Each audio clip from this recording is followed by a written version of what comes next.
लोग बेहया कह दे मुमकिन है मेरी इस गुफ्तगू को सुनकर, लेकिन वल्लाह बेहयाई की बात नहीं करने चला बल्कि दिल का दर्द पेश करने चला। कोई बेहया कहे तो लाख कह दे, इसलिए कि शौक नहीं है, मजबूरी कहलवा रही है। जो कहना चाहता हूं, आज हमारे नौजवान जिस फेले बद में सबसे ज्यादा गिरफ्तार हैं, जिना से भी ज्यादा, वो है अपने हाथों से अपने ऊपर गुस्ल को फर्ज करना। मुझे इससे आसान और इससे बाहया अल्फाज इस गुनाह के हवाले की तशरीह के लिए नहीं मिल पा रहे हैं कि लोग अपने हाथों से, नौजवान हमाम के अंदर बैठकर, बैतुल खला में बैठकर, तन्हाई में बैठकर अपने हाथों से अपनी इस्मत से खेलते हैं और वो अपने हाथों से अपने ऊपर गुस्ल को फर्ज करते हैं। ये क्या है? अल्लाह के रसूल सल्लल्लाहु अलैहि वसल्लम फरमाते कि जो अपने हाथों से अपनी शर्मगाहों से खेल कर अपने ऊपर गुस्ल लाजिम करें, आका फरमाते अल्लाह की, सारे फरिश्तों की और मुझ मोहम्मद की उस पे लानत हो। हुजूर जिस पे लानत करेंगे, जो बेबाक लड़के, बेबाक छोकरे, वो तो जिना के अड्डों तक जाते हैं, लेकिन नाम में हाथ जो शरीफ कहलाते हैं, वो डरते हैं कि जिना से पकड़ न लिए जाए, इज्जत न चली जाए, तो वो अकेलों में, बिस्तरों पर, मकानों में, दुकानों में, तन्हाइयों में अपने हाथों से अपने सरमाए को बर्बाद करते हैं। मैं अपना दिल का दर्द अपने उन भाइयों तक पहुंचाना चाहता हूं और आपके तवस्सुत से दुनिया भर में मेरे जो नौजवान इस फेले बद में गिरफ्तार है, जिस पर रसूल पाक ने लानत की, अल्लाह ने लानत की, हुजूर अलैहिस्सलातु व तस्लीम के गुलामों, जो अपने हाथों से अपने ऊपर गुस्ल फर्ज करें, कयामत के दिन उनको जानियों से ज्यादा सख्त अजाब दिया जाएगा। जिना करने वालों से बदतरीन अजाब उन लोगों को दिया जाएगा। और मेरे आका अलैहिस्सलाम फरमाते हैं, कयामत के दिन कुछ लोग ऐसे होंगे जिनके हाथ हामिला होंगे, हाथों पर हमल के आसार होंगे। सहाबा ने अर्ज़ की, या रसूल अल्लाह, लोगों के, मर्दों के हाथ हामिला होंगे? आका फरमाते हैं, हाँ, जिन्होंने अपने हाथों से अपने ऊपर गुस्ल फर्ज किया होगा। इशारों की जुबान में उसका मफहूम अर्ज कर रहा हूं। कयामत के दिन वो इस हालत में उठेंगे कि उनके हाथ हामिला होंगे। और याद रखना, ऐसा करने वाले, उनके चेहरों पर फटकार बरसती है, आंखों के इर्द गिर्द काले काले हल्के पड़ जाते हैं, गड़े पड़ जाते हैं, आंखें अंदर को धंस जाती है, जिंदा रहकर भी इंसान मुर्दा नजर आता है। और अगर 1 महीने तक ये फेले बद कर लिया, सारी जिंदगी उसकी आदत पड़ जाती है। एक वक्त तो वो आता है कि इंसान शादी के काबिल नहीं रह जाता।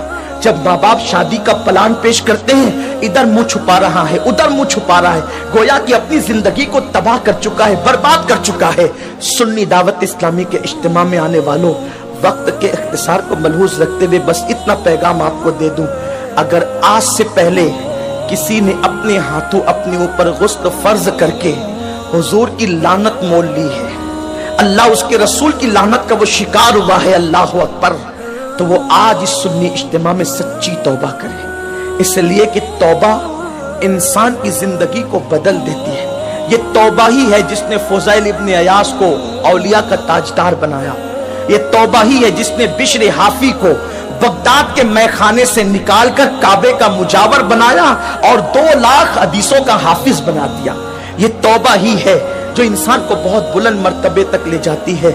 आज सच्ची तौबा करने, इसलिए कि तौबा करोगे नजात पाओगे।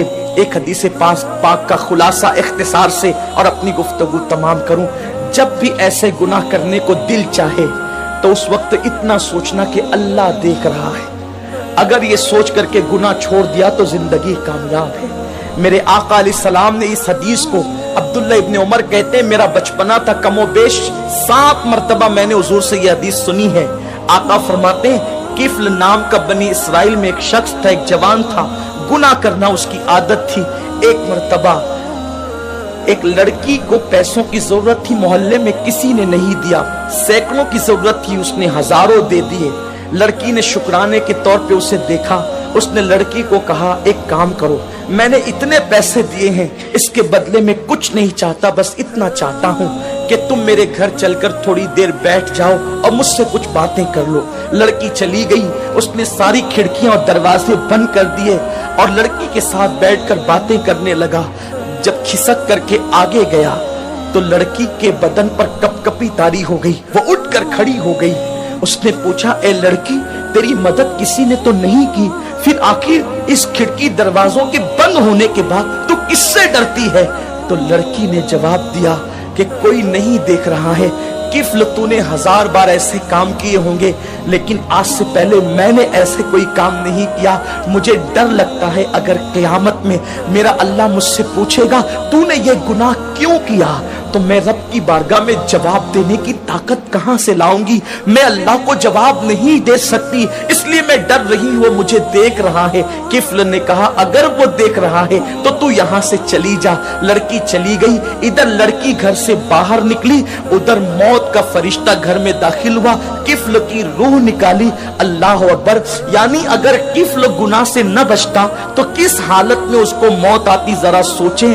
بستروں پہ لیٹ کر اپنے اعضاء سے کھیلنے والوں کو میں پوچھنا چاہتا ہوں، گندی تصویریں دیکھ کر اپنے اوپر غسل فرض کرنے والوں کو پوچھنا چاہتا ہوں، زنا کے مناظر دیکھ کر اپنے جذبات کو بے قابو کرنے والے میری قوم کے جوانوں سے، میرے بھائیوں سے پوچھنا چاہتا ہوں، میں اپنے قوم کے مستقبل کو کتنا تاریک دیکھوں۔ جو قوم کبھی مصلی پر رات گزارتی تھی، پاک آنکھوں کو رو رو کر کے پاک کرتی تھی، آج اس قوم کے جوان بستروں پہ ناپاک ہو رہے ہیں، اپنے ہاتھوں سے ناپاکی کو خرید رہے ہیں۔ اللہ اکبر! سوچو اگر اسی حالت میں موت کا فرشتہ آ گیا اور موت آ گئی تو اللہ کو کیا جواب دو گے؟ کیا منہ دکھاؤ گے رب کی بارگاہ کے اندر؟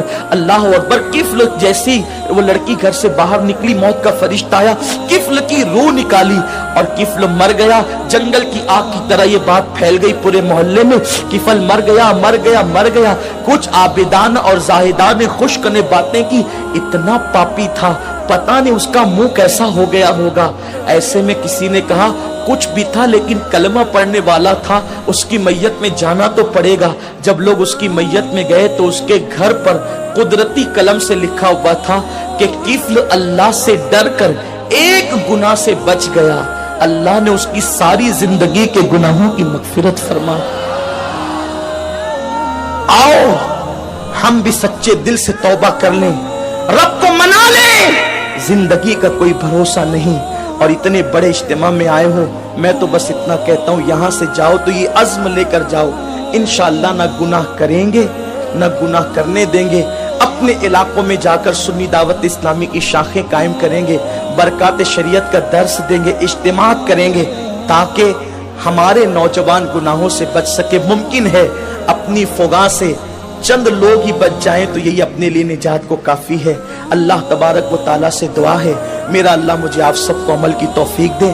باتیں تو بہت ہے لیکن وقت مختصر ہے۔ یہ قصہ لطیف ابھی ناتمام تھا، جو کچھ یہ قصہ لطیف ابھی ناتمام ہے، جو کچھ بیان ہوا وہ آغاز باب تھا۔ گفتگو کے درمیان کوئی غلطی اللہ معاف فرما۔